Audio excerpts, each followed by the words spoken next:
Current affairs देखेंगे 18 दिसंबर का। क्या कुछ है उसमें। जैसे पहला है कि माइक्रोसॉफ्ट के जो सीईओ हैं सत्या नडेला वो इंडिया को विज़िट कर रहे हैं। तो इसमें कुछ याद करने लायक नहीं है, बस इतना ही है कि माइक्रोसॉफ्ट का सीईओ कौन है, वो सत्या नडेला। दूसरा इसमें एक इम्पॉर्टेंट है कि कोपायलट और एआई टेक्नोलॉजी जो है, कोपायलट से रिलेटेड जो भी टेक्नोलॉजी जो एआई बनती है उसको माइक्रोसॉफ्ट ही डील करता है। तो कोपायलट से को जो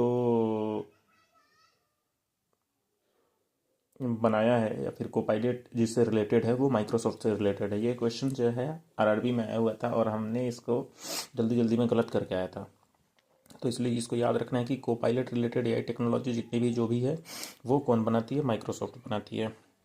नेक्स्ट क्वेश्चन है कि ministry of statics and programme implementation MOSPI जो है उसने इंडियाज़ अनएम्प्लॉयमेंट रेट जो है वो बताया है। जो पीरियोडिक लेबर फोर्स सर्वे होता है, मंथली बुलेटिन नवंबर का जो आया है उसमें उन्होंने इंडिया के अनएम्प्लॉयमेंट रेट को डिक्लाइन दिखाया है 4.7% तक, जो कि नवंबर में। अप्रैल में जो था वो 5.1% था, उससे भी कम 4.7% जो है वो अभी है।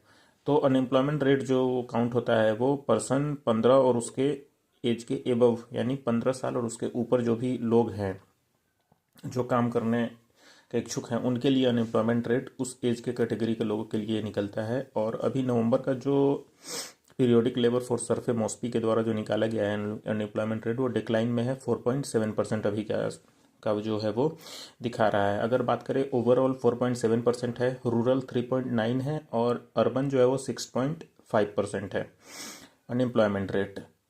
दूसरा इसमें कुछ नहीं है, आगे आते हैं।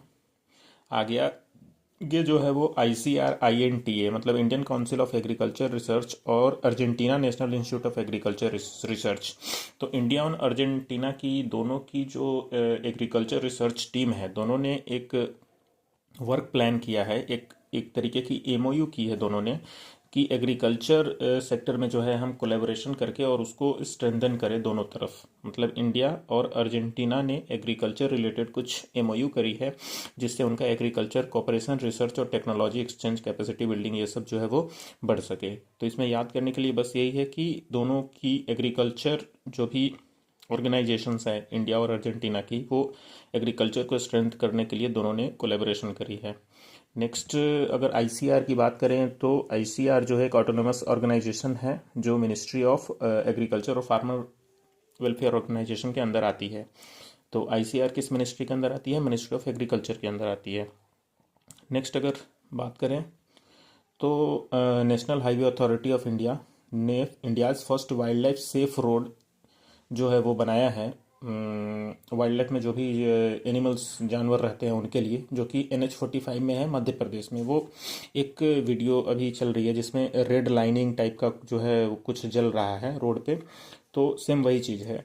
और ये कहाँ पे बनाया गया है, मध्य प्रदेश में बनाया गया है। नाम क्या है, India's first wildlife safe road on NH45। तो फीचर्स क्या है, रेड टेप टॉप मार्किंग है, उसमें लाल तरीके का दिखता है जिससे जानवर जो है उससे दूर रहते हैं। ये हो गया। उसके बाद प्रेसिडेंट द्रौपदी मुर्मू ने इनॉग्रेट किया है कुछ 16 दिसंबर विजय दिवस के लिए, तो 16 दिसंबर को विजय दिवस मनाया जाता है उसके रिस्पेक्ट में। नेक्स्ट और अभी नेक्स्ट जो है वो है कि नरेंद्र मोदी जो है वो जॉर्डन के विजिट पे गए हैं। तो जॉर्डन का जो प्राइम मिनिस्टर है वो जाफ़र हसन है। जॉर्डन का प्राइम मिनिस्टर अगर आता है करंट अफेयर्स में कि जॉर्डन का प्राइम मिनिस्टर कौन है, तो जाफ़र हसन है।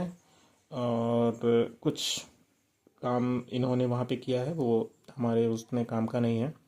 अभी जैसे जॉर्डन का देखते हैं कैपिटल क्या है, तो जॉर्डन का कैपिटल जो है वो अमन है और प्राइम मिनिस्टर जफर हसन है और करेंसी जो है वो जॉर्डियन दिनार है।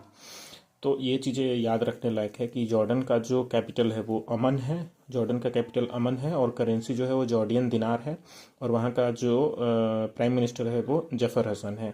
नेक्स्ट आते हैं कि बैंकिंग और फाइनेंस पे RBI ने जो है वो 10th एडिशन लॉन्च किया है, handbook of statics on Indian states.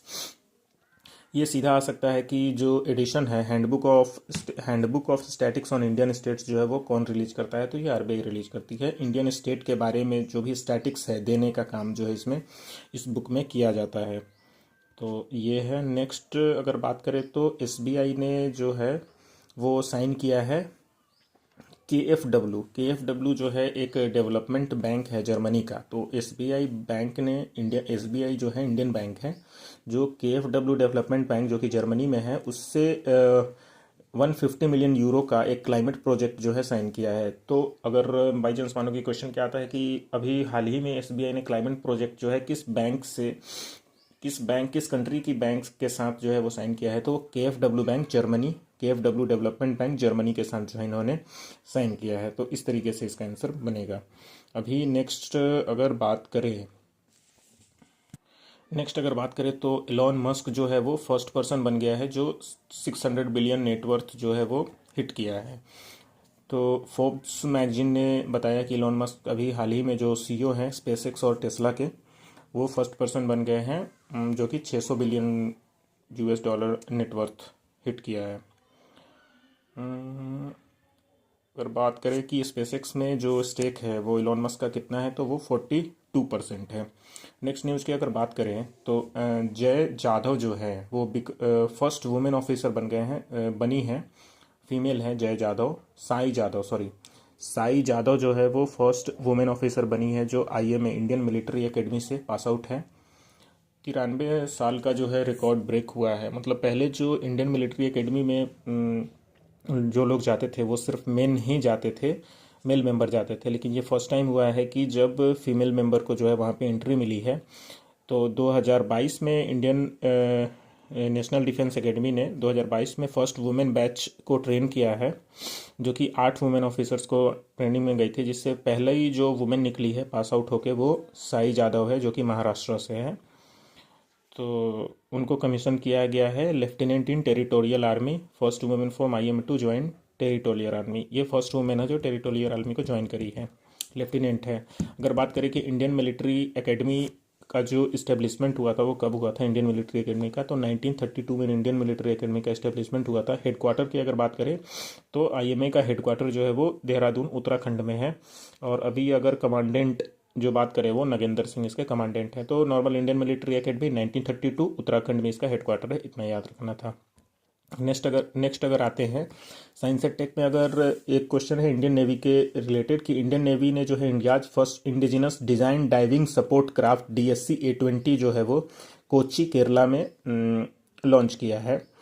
तो मेनली इसको ये जो है commissioning of India's first indigenously design and build diving support craft क्या होता है, जैसे मान लो कि समुद्र में अगर कोई प्रॉब्लम आ रही है तो डाइविंग हम जानते हैं ना कि जैसे समुद्र में जाके हम डाइव करते हैं, तो उसी तरीके से एक हम जहाज टाइप का कोई क्राफ्ट बनाएंगे। वो क्राफ्ट जो है जितनी भी समुद्र के अंदर में कोई भी प्रॉब्लम क्रिएट अगर हो रहा है, बाई चांस मानो वो पाइपलाइन या वायर रिलेटेड या किसी भी तरीके से कोई प्रॉब्लम हो रहा है, तो वो डाइविंग क्राफ्ट जो है उसको हेल्प करेगा उस प्रॉब्लम को सॉल्यूशन करने में। तो वही जो डाइविंग सपोर्ट क्राफ्ट है TSC A20 India first indigenously design किया है, जिसको डेवलपर है जिसका Titagarh rail TRSL Titagarh rail कुछ करके है, वो उसका क्या है इसको बनाया है।